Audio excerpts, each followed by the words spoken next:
వీక్షకులందరికీ నమస్కారం. రైతు సోదరులకి ఆంధ్రప్రదేశ్ ప్రభుత్వం ఒక గుడ్ న్యూస్ అందించింది. సహజంగా ప్రకాశం డెల్టాకు కానీ, గోదావరి నది మీద ఉన్న ధవళేశ్వరం డెల్టాకు కానీ జూన్ ఫస్ట్ వీక్లో ఆ గోదావరి డెల్టాకి నారుమడులకి నీరు విడుదల చేస్తూ ఉంటారు. ఇక ప్రకాశం బ్యారేజ్ దగ్గర అయితే ఈ మధ్యకాలంలో జూన్ ఫస్ట్ వీక్లో నీరు విడుదల దాదాపుగా తగ్గిపోయింది. ఇక పట్టిసీమ అందుబాటులోకి వచ్చిన తర్వాత కొద్దిగా జూన్ 15, 16 తేదీ అలా నార్మల్కి రిలీజ్ చేస్తున్నారు. దీంతో నవంబర్ నెలలో డిసెంబర్ ఫస్ట్ వీక్లో,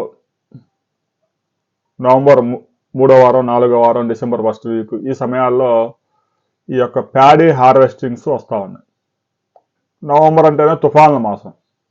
ఒక 2-3 తుఫాన్లు గ్యారంటీగా నష్టం చేకూరుస్తూ ఉన్నాయి.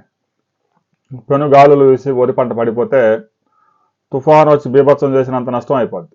ప్రస్తుతం ఉన్న పరిస్థితుల్లో వరి పంట హార్వెస్టింగ్ ముందు కనుక నేలకు పడిపోతే ఆ రైతుకి ఎకరానికి 25,000 నష్టం.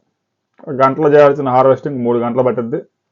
ఎకరానికి 10 బస్తాలు దిగుబడి పతనం. వచ్చిన ధాన్యం కూడా అంత నాణ్యంగా ఉండదు. ఈ విధమైన నష్టం. అందుకే రాష్ట్ర ప్రభుత్వం ఒక కీలక నిర్ణయం తీసుకుంది. మే 15వ తేదీ నాటికే గోదావరి డెల్టాలో, కృష్ణా డెల్టాలో నారుమడులు పోసుకునే రైతులకి నీరు విడుదల చేయబోతున్నారు. కేవలం ఈ 2 డెల్టాలోనే కాదు, నీటి వనరులు అందుబాటులో ఉన్న అన్ని ప్రాజెక్టుల కింద మే 15వ తేదీ నుంచి నీటి విడుదలకి రాష్ట్ర ప్రభుత్వం సిద్ధమవుతా ఉంది. రైతు సోదరులు కూడా అందుకు సిద్ధంగా ఉండండి. అంటే మే 15వ తేదీనే నారుమడులు పోసుకుంటే జూన్ 2వ వారం నుంచి నాట్లు వేసుకోవడానికి నారు అందుబాటులోకి వస్తుంది. ఇక జూన్ చివరికల్లా నాట్లు వేయడం ఫినిష్ చేసుకుంటే తుఫాన్ల బారి నుంచి రైతులు బయటపడి పంటల హార్వెస్టింగ్ ముందే కంప్లీట్ చేసుకోవడానికి అవకాశం దొరుకుతుంది. అందుకే ముఖ్యమంత్రి చంద్రబాబు నాయుడు స్పష్టంగా ఒక విషయాన్ని చెప్పారు. మే 1వ తేదీ నుంచే వ్యవసాయ రంగానికి నీటిపారుదలకు సంబంధించిన క్యాలెండర్ని ముందుకు జరుపుతా ఉన్నాం, ఒక 4 రోజుల పాటు అని చెప్పారు.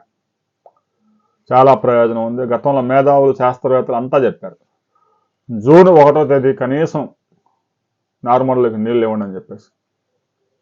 గోదావరి డెల్టాలో ఇస్తున్నారు కానీ ప్రకాశం బ్యారేజ్లో సాధ్యం కాదు. ఈ ఏడాది మరో 15 రోజుల ముందే నీటిని విడుదల చేయబోతా ఉన్నారు.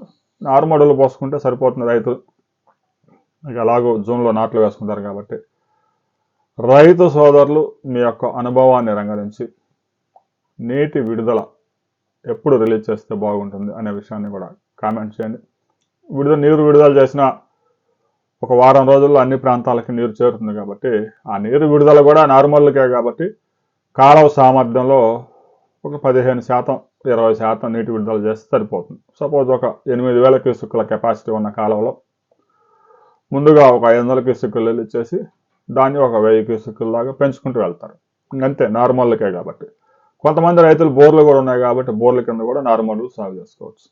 రాబోయే రోజుల్లో రైతులు కూడా నర్సరీ ఈ నారు మొత్తం ఒకే చోట పెంచుకొని చుట్టుపక్కల మొత్తం ట్రాక్టర్లతో దాన్ని తీసుకెళ్లి నాట్లు వేసుకునే కార్యక్రమం కూడా ఇప్పటికే చేస్తూ ఉన్నారు. అది మరింత పెరిగే అవకాశం ఉంది. రాబోయే రోజుల్లో రైతులు సాధ్యమైనంత వరకు వరి సాగును తగ్గించండి. ఎందుకంటే జనాలు కూడా రైసు వినియోగాన్ని భారీగా తగ్గించారు. కేవలం ఎక్స్పోర్ట్స్ మీద ఆధారపడాల్సి ఉంటుంది. నీరు ఎక్కువగా ఉపయోగించడం, పెట్టుబడులు ఎక్కువైపోవడం, పెద్దగా ఆదాయం కూడా లేదు.